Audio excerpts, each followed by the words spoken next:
ఈరోజు మా ఇంట్లో డిన్నర్కి పచ్చి కొబ్బరి చట్నీ చేస్తున్నాను.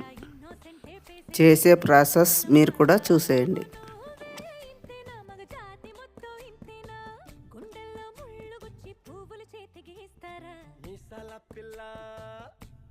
ముక్కు మీద కోపం కొంచెం తగ్గాలే పిల్ల, వేషాలు చాలే, నువ్వు కాక పడితే కరిగేటంత సీనే లేదులే మిసాల పిల్ల.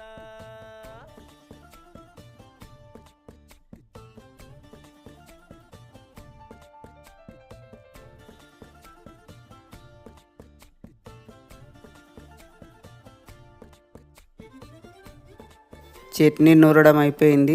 టేస్ట్ చేసి చెప్తా. వేడి వేడి అన్నము కొబ్బరి చట్నీ సూపర్గా ఉంది. ఈ వీడియోని లైక్ చేసి సబ్స్క్రైబ్ చేయండి. థ్యాంక్ యూ అందరికి.